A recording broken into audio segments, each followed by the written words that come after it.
નમસ્કાર,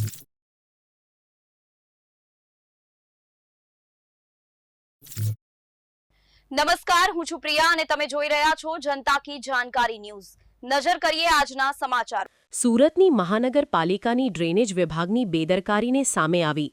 સુરત શહેરની ડ્રેનેજ વ્યવસ્થા ફરી એકવાર નિષ્ફળ ગઈ છે।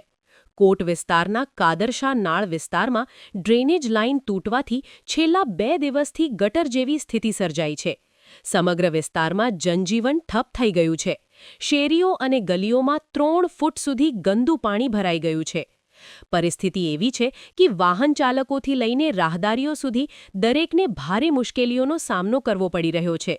જ્યારે ડ્રેનેજ વિભાગની નિષ્ક્રિયતાને કારણે લોકોની ધીરજ ખૂટી ગઈ છે। શિયાળાની ઋતુમાં ગંદા પાણી ભરાયેલા રસ્તાઓ પર 2 વ્હીલર લપસી રહ્યા છે, જેના કારણે ચાલવું પણ મુશ્કેલ બની ગયું છે। કામ પર જતા લોકો અને શાળાએ જતા માસૂમ બાળકોને આ દુર્ગંધયુક્ત પાણીમાંથી પસાર થવાની ફરજ પડી રહી છે। સ્થાનિક લોકો કહે છે કે ફરિયાદો છતાં વહીવટી તંત્ર ફક્ત હોઠ પર કામ કરી રહ્યું છે। રહેવાસીઓના મતે સેન્ટ્રલ ઝોને 1 દિવસ પહેલા ડ્રેનેજ લીકેજનું સમારકામ કર્યું હતું, પરંતુ સમારકામ ફક્ત કાગળ પર જ સાબિત થયું।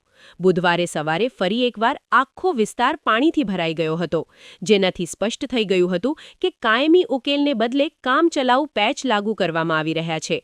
કાદર્શ નાલથી સિગ્મા સ્કૂલ સુધીનો વિસ્તાર ગટરનો પાણી અને અસહ્ય દુર્ગંધથી ભરેલો છે। આ નર્કજનક પરિસ્થિતિ વચ્ચે સ્થાનિક રહેવાસીઓને ચેપી રોગો ફેલાવાનો ડર છે। પરિવારના સભ્યો, ખાસ કરીને બાળકો અને વૃદ્ધો માટે ચિંતિત છે।